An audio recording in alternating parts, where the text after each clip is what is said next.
Ladies and gentlemen, boys and girls, children of all ages, we are so happy to have with us here Isabelle Fuhrman, a wonderful lead actress in a great new movie coming out December 17th called The Novice. Am I correct? And that's the right release date and everything?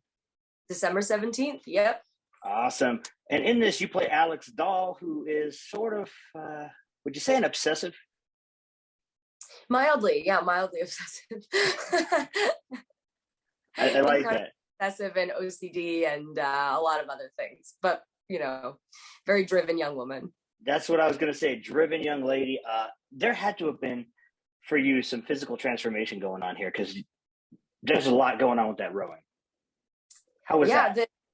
The movie, actually, we didn't have a double for the movie. I rowed the entire film. So from the time that I was cast in the movie, Lauren was very clear that I was going to be the one in the boat every single day, and that I had to look convincing enough that I was going to be, a novice, and then by the end of the film, look like I was fighting for one of those top spots in the boat. And my training process was incredibly rigorous. I only had 6 weeks to prepare for this movie. So from the time I was cast, I was like waking up at 4:30 in the morning and like stepping in the pitch black darkness into the clothes I laid out the night before. And then, basically like hobbling to my car, getting coffee and drinking it as fast as I could so I could get to the marina and be on the water by 5 a.m.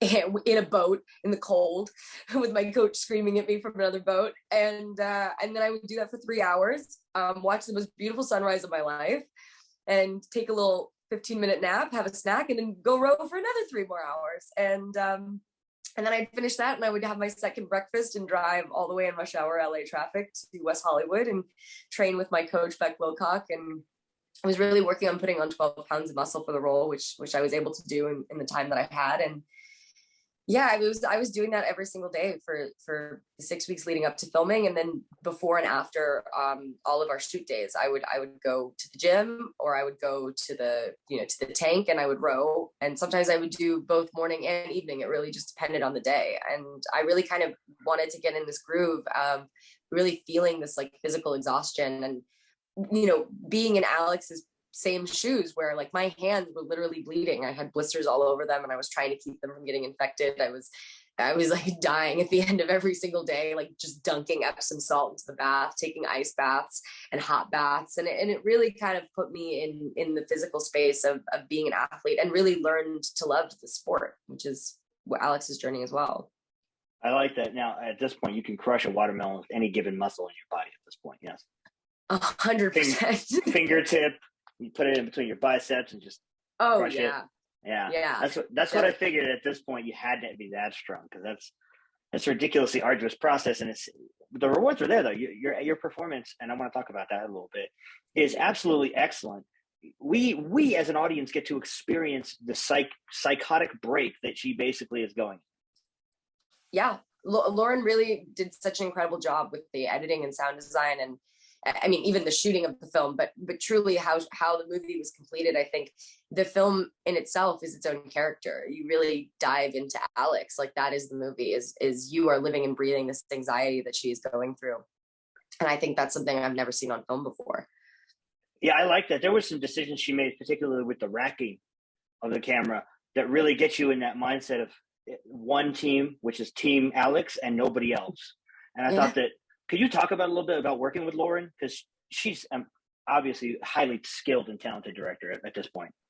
Working with Lauren was a dream. I mean, she's a Virgo, I'm a Pisces. We met, it was like a match made in heaven. If you're into that sort of thing, but it was. Also a Virgo, so. There we go. And so we really had such a wonderful connection from the first day. And I think she realized I was just as crazy and obsessed with this movie as she was. And if you know any, I wouldn't say that always actually works for everybody, but I think when you have a director who wrote a script and they've been sitting on it for 4 years trying to get it made, and you meet somebody who was like me, I sent 2 audition scenes, an extra scene that I didn't need to tape. I wrote her a letter about how I could physically handle the demands of the role because I was a runner. And I really kind of fought for this part. I wanted her to know that I cared about this movie as much as she did. And we really created this, creative collaboration between the two of us. She really trusted me and I trusted her. I mean, I trusted her so much. I took a bath with pasties and a crab. Like I was literally wearing stickers and then sitting in a bathtub with a live crab walking towards me. And I was like, I wouldn't do this for anybody but Lauren, just because I love Lauren. And truly every single day when we were making the movie, it felt like we were making something really magical. And I think that she is not only going to go on to make like some of the most incredible classic movies, but I think our film kind of breaks this genre of what it means to tell a story about grit and ambition. And it's different than any of the, whiplashes or black swans that we've seen before, because it really cuts that genre and shows you a different side of sport and mental like breakdown of what it means to really strive to be the best and to not have any external forces to allow that to come from the character themselves. That was exactly what I was going to say. Unlike Whiplash or these other films, it's all self-motivation. The character of Alex is obsessed with being the best, but there's nobody telling her she has to be. In fact, they're telling her quite the opposite. Relax. Welcome to America. Frankie says, relax, Isabelle. God. Yeah, I mean, it's funny. It's like I have a Russian family, and like I have learned in my own personal life not to take praise ever in a weird way. Like constructive criticism to me is how I know somebody cares. And I think that what's so interesting, and that was something I really kind of grabbed onto with Alex after reading the script, was when everyone in your life is telling you to relax, unless you actually believe that you deserve to relax, you're not going to hear them. And I think that's a really, really special part of this movie is really understanding what that's like. And I think we as people, we all have a little drive and ambition in us. And those of us that allow it to completely take over, you can really lose yourself if you don't have any sort of like moment where you sit back and go, maybe I'm doing enough. Oh, I get it. We wouldn't be where we are without drive and ambition. Trust me. We would just be not in front of you talking to you about this movie about drive and ambition. So there's an irony and there's a kismet there going on. Now, we talked about your great movie. You talked about the director, your great performance. Let's talk about you a little bit. We have about 5 minutes left. I have 2 questions left for you. They're the funnest questions I'm going to ask you. Let's suppose you can only watch 2 movies the rest of your life. What 2 are you watching and why? Gosh, what 2 movies am I watching? That's a really tough question. I know, that's why I asked. I love the movie Like Crazy, as much as it's like really depressing. I love that movie. Yes, that's a great choice. I love that Anton Yelchin performance. Great pick. Oh my gosh, he's so incredible. And then what other movie do I really love? Talladega Nights Ballad of Ricky Bobby is like, I couldn't be more opposite these movies, but honestly, I rewatch those movies all the time, and every time is like the first time. So you picked 2 of my favorite things. I love sappy romantic movies that are sad and depressing. Like I love her, Eternal Sunshine, all that. But I also love really stupid comedies that have Will Ferrell in them. So you've picked 2 great movies. There we go. It's the Pisces Virgo connection, here we go. Yeah, you obviously have good taste, and that's permeating already. Now, the other question I wanted to ask you is about your inspirations, because I first saw you in Orphan about, 12 years ago? That was the first time I'd ever seen you, and I was impressed then, and I'm even more impressed now with the stuff you've been doing. So who are some people that inspire you to be an actress and want to strive to be better? I really just have always loved film. I remember when I was younger, I refused to watch anything other than animated movies, and it was my sister who once made me watch The Wizard of Oz. And I remember the beginning of the movies, all black and white. I was so annoyed, and I was arguing with her the whole time. I was like maybe 4 or 5, and then I remember everything turned to color, and I was like, I want to be there. I want to be in the movie.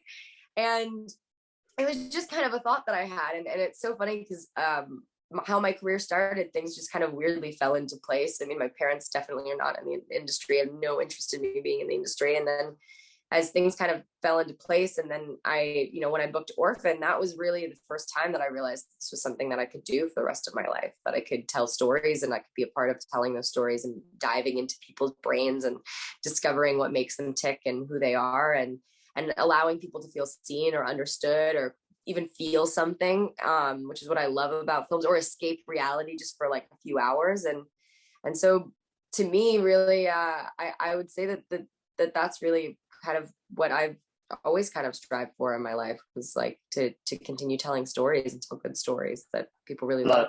I love that. And I hope people will check this movie out, because you allow us to see that character in its most vulnerable. And that's what I think makes the whole thing. I wanted to give you a chance to pitch the movie to people with our last couple of minutes left. Why should they go see The Novice? You should go see The Novice to understand a part of yourself that probably you haven't like stopped to take a look at in a while.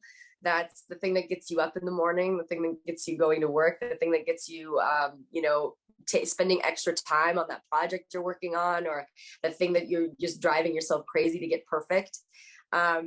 Because I think it really is like a really great character case study and will allow you to kind of see a part of yourself you might not have really allowed yourself to play with in a while. And that's what this movie did for me as an actor playing this role. And I really hope that people resonate with it as much as I did from the time I read the script, even now. I love that. And I'm sad I missed this one at Sundance. Ladies and gentlemen, Isabelle Fuhrman telling you to go see The Novice, and you guys should check it out. It comes out not this week, but next week. I wanted to take this time to thank you so much for joining me and talking with me about this fantastic film that I got a chance to finally see. There's 2 festivals I've missed it at, and I finally got to see it. And so thank you for sharing it with us and sharing that performance with us, because I think that this is the start of a lot of great things for you going forward, because you're still very young and you've already gotten this great CV of stuff going on. So thank you so much, Isabelle. We appreciate your time.